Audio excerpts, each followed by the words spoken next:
APB zone එකත් එක්ක සම්බන්ධ වන ඔබට සුබ දවසක් වේවා කියලා ප්‍රාර්ථනා කරනවා. ඔබේ ජීවිතයට වටිනා යමක් එකතු කර ගැනීම වෙනුවෙන් වීඩියෝ අවසන් වනතුරු අප සමග රැඳී සිටින්න. ලෝක දේශපාලනයේ තීරණාත්මක රටක් වන ඉරානය කියන්නේ මේ මොහොතේ කතාබහට ලක්වන මාතෘකාවක්. මේ වර්තමාන ලෝක යුද්ධය පිළිබඳව ඔබ වෙත ගෙනෙන 3 වන වීඩියෝවයි. අමරිකා එක්සත් ජනපදය විසින් ඉරාන පාලනය වෙනස් කරලා ඉරානයේ මිත්‍රශීලී පාලනයක් සොයා ගැනීමට දිගු කාලයක් තිස්සේ උත්සාහ දරමින් සිටි අතර මේ මොහොතේ එක්සත් ජනපදය සහ රුසියාව ගුවන් යුද්ධයකට මුලපුරමින් සිටිනවා. ඇත්තටම ඇයි අමරිකා එක්සත් ජනපදයට ඉරානයේ මේ තරම් වැදගත් වෙන්නේ කියන කාරණය පිළිබඳවයි අපි මේ සොයා බලමින් ඉන්නේ. ලෝකයේ 3 වෙනියට විශාල බොරතෙල් සහ ස්වභාවික වායු සංචිතයක් හිමි රට තමයි ඉරානය කියන්නේ. චීනය ඉරාන තෙල්වලින් අති විශාල ප්‍රමාණයක් මිලදී ගන්නවා වගේම ඉරාන පාලනයේ හිතවාදී පාලනයක් වීම නිසා අමරිකා එක්සත් ජනපදයට ඉරානය වැදගත් වෙනවා. ලෝකයේ තෙල්වලින් 20-25% පමණ ඉරානයේ අසල ඇති හෝමෝස් සමුද්‍ර සංධිය හරහා ගමන් කරන අතර ඒ එක්සත් ජනපදය අතට පත් කිරීමේ හැකියාව ලබා දෙන්නේ ඉරානයේ බලයට පක්ෂපාතී පුද්ගලයන් පිරිසක් විසින්. ඉරානය රහසිගතව න්‍යෂ්ටිකාවි නිෂ්පාදනය කිරීමට උත්සාහ කරන බව එක්සත් ජනපදය සහ එක්සත් රාජධානිය විශ්වාස කරනවා. මැද පෙරදිග දැනට න්‍යෂ්ටිකාවී ඇති එකම රට සෞදි අරාබියයි. ඉරානය ඔවුන්ගේ න්‍යෂ්ටික අවිශ්වාසයට අභියෝග කිරීම වැළැක්වීමට එක්සත් ජනපදය උත්සාහ කිරීම ගැන ඔවුන් සෑහීමකට පත් වෙනවා.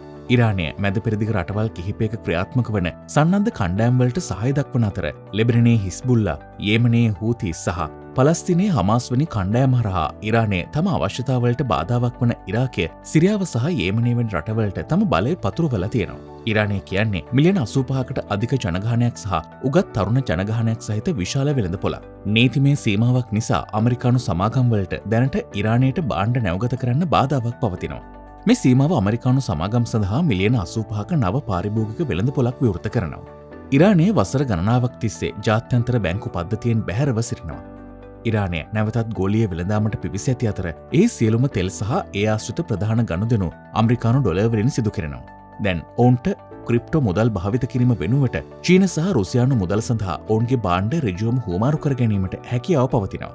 මේ ලෝක වෙළඳපොළ තුළ අමරිකානු ඩොලරයේ වටිනාකම තවදුරටත් ශක්තිමත් කරනවා. සමස්තයක් ලෙස ගත්තහම ඉරානය කියන්නේ මැද පෙරදිග කලාපයේ අමරිකාවට මිත්‍රශීලී නොවන එකම රටයි. ඉරානය තම අනසකට යටත් කර ගැනීමට ඉරානය දැනට විවර වී සිටින චීන රුසියානු නිෂ්පාදන වෙළඳපොළට ලබා ගැනීමේ හැකියාවත් එක්සත් ජනපදයට ලැබෙනවා. ඉරානය පිහිටා ඇත්තේ ඉතා වැදගත් භූගෝලීය මධ්‍යස්ථානයකයි. එය මැද පෙරදිග මධ්‍යම ආසියාව, දකුණු ආසියාව, යුරෝපයට යන භූමාර්ග කලාප අතර සම්බන්ධයක් ලෙස ක්‍රියා කරනවා. චීනයේ එක් තීරයක් එක් මාවතක් වැනි ව්‍යාපෘතිවලදී රුසියාව දකුණු දෙසට විහිදෙන ප්‍රධාන ගුවන් මාර්ගයක් ලෙස වැදගත් වෙනවා. ඒ වගේම වෙළඳ බලය හිමිවන්නේ කාටද යන්න මත ලෝක වෙළඳාමේ සහ ප්‍රවාහන මාර්ගවල ශක්තිමත්භාවය තීරණය වෙනවා.